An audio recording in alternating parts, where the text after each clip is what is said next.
Exam के point of view से question आपका ये बनता है कि सीएसएस की टेक्स्ट प्रॉपर्टी को एक्सप्लेन करो। तो टेक्स्ट प्रॉपर्टी क्या होती है, इसमें हमने एक्सप्लेन किया हुआ है टेक्स्ट की कलर प्रॉपर्टी को। नेक्स्ट एक्सप्लेन किया हुआ है हमने टेक्स्ट की अलाइंसमेंट प्रॉपर्टी को। थर्ड प्रॉपर्टी रहती है हमारी टेक्स्ट की डेकोरेशन। फोर्थ रहती है ट्रांसफॉर्मेशन। और जो फिफ्थ प्रॉपर्टी है वो हमारी रहती है यहाँ पर टेक्स्ट एडेंटेशन। तो वन बाय वन हम इसको डिस्कस करने वाले हैं। तो देखो, पहले हम बात करते हैं कि जो टेक्स्ट है हमारा उसकी प्रॉपर्टी क्या होती है। तो देखिए, टेक्स्ट की प्रॉपर्टी फर्स्ट रहती है हमारी कलर। देखो, कलर प्रॉपर्टी का यूज़ तब करते हैं जब हमने टेक्स्ट को कोई कलर देना हो। ठीक है, तो हम तीन तरीके से टेक्स्ट को कलर दे सकते हैं। इसका यूज़ तो हम पिछले एग्जाम्पल में करते ही आए हैं, कलर इक्वल टू रेड। इसके अलावा हम क्या कर सकते हैं, हम इसका देखो यूज़ करें, हम यूज़ कर सकते हैं अब बॉडी। देखो, बॉडी का मतलब होता है पेज। अगर हम चाहते हैं कि पेज का कलर ब्लू हो तो कलर ब्लू हो जाएगा। इसी तरीके से हेडिंग वन में अगर हमने यहाँ पे कलर लिख दिया, ये कोड, ये जो भी हैक्स कलर होते हैं, ये क्या होता है, हमारे हैक्स वैल्यू होती है जो हमें गूगल पर ईजिली मिल जाती है। इसी तरीके से हमारे पास आरजीबी कलर है, आरजीबी कलर के कोड भी हमें नेट पर मिल जाएंगे। तो हम यहाँ पर क्या कर सकते हैं, तीन तरीके से टेक्स्ट के को कलर दे सकते हैं। नॉर्मल कलर का यूज़ करके, आरजीबी वैल्यू का यूज़ करके, और हेक्स वैल्यू का यूज़ करके। तो यहाँ पर क्या है, हमने ट्रिपल डब्ल्यू, जो हमारी वेबसाइट है WWC, वहाँ से हमने क्या किया हुआ है, यहाँ से लिया हुआ है एक मतलब आइडिया लिया हुआ है कि हमने यहाँ पर क्या करना है कि जो भी हम बॉडी के अंदर लिखते हैं वो हम क्या करते हैं, बैकग्राउंड प्रॉपर्टी के लिए ही यूज़ करते हैं। मतलब बॉडी का मतलब होता है पेज, और पेज का जो भी कलर देना चाहते हो तो उसके लिए हम बॉडी का यूज़ करेंगे। तो यहाँ पर हमने इन तीनों का यूज़ करके हम कलर को ऐड कर सकते हैं।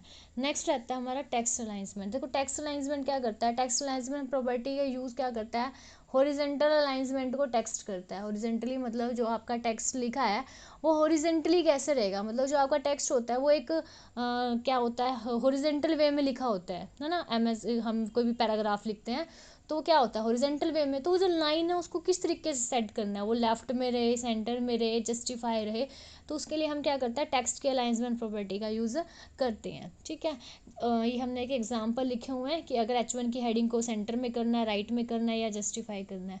नेक्स्ट रहता है हमारा टेक्स्ट डेकोरेशन। देखो, टेक्स्ट डेकोरेशन प्रॉपर्टी क्या करती है, डेकोरेशन को रिमूव करती है। देखो, हमने देखा होगा वेबसाइट्स के ऊपर बहुत सारे लिंक होते हैं, अगर हम उस लिंक पे क्लिक करते हैं तो वो नेक्स्ट पेज ओपन होता है। लेकिन हम देखते हैं कि उन जो लिंक है उनके नीचे कभी भी अंडरलाइन नहीं होती। तो उस अंडरलाइन को रिमूव करने के लिए हम क्या यूज़ करते हैं, टेक्स्ट डेकोरेशन प्रॉपर्टी का यूज़ करते हैं। और इसके अलावा हम टेक्स्ट को डेकोरेटिव बनाने के लिए भी टेक्स्ट डेकोरेशन प्रॉपर्टी का यूज़ करते हैं। जैसे हमने यहाँ पे एग्जांपल ले लिया, अब हमने क्या ले लिया, एक सेलेक्टर ले लिया और उसके अंदर टेक्स्ट डेकोरेशन क्या कर ली, नन कर ली। दैट मीन्स उस जो भी हमने लिंक लगा रखे हैं उसके नीचे अंडरलाइन हट जाएगी। इसका यूज़ डेकोरेशन में भी होता है। तो उसके लिए देखो, हम overline, line throw, underline, blink use कर सकते हैं। ये सारी हमारी टेक्स्ट डेकोरेशन प्रॉपर्टी है पड़ी। नेक्स्ट हम बात करते हैं टेक्स्ट ट्रांसफॉर्मेशन। देखो, टेक्स्ट ट्रांसफॉर्मेशन प्रॉपर्टी क्या करते हैं, अगर आप अपने टेक्स्ट को अपर केस, लोअर केस या वर्ड को कैपिटलाइज करना चाहते हैं तो इसके लिए आप टेक्स्ट की ट्रांसफॉर्मेशन प्रॉपर्टी का यूज़ करते हैं। ठीक, अब यहाँ पे देखो, अगर हम पैराग्राफ को अपर केस में लिखना चाहते हैं तो हम पी के अंदर लिखेंगे टेक्स्ट ट्रांसफॉर्मेशन अपर केस। कहाँ पर लिखेंगे, ये जो हमने यहाँ पर पढ़ा, यहाँ पर हम लिख सकते हैं टेक्स्ट ट्रांसफॉर्मेशन और अपर केस। तो यहाँ पर क्या होगा, जो भी टेक्स्ट लिखे जाएंगे वो सारे किस में हो जाएंगे, अपर केस में हो जाएंगे। तो यहाँ पे लिखते हैं हम टेक्स्ट ट्रांसफॉर्म। ठीक है, और क्या लिख दिया हमने यहाँ पर, अपर केस लिख दिया। ठीक है, और जैसे हम इसको क्या करेंगे, यहाँ पे अब रन करवा के इसको हम ओपन इन वेब ब्राउज़र के अंदर देखेंगे तो ये अपर केस में आ जाएगा। तो ये क्या हमारी टेक्स्ट की ट्रांसफॉर्मेशन प्रॉपर्टी। इसी तरीके से लोअर केस में लिखना है, कैपिटलाइज लिखना है तो हम वो भी कर सकते हैं।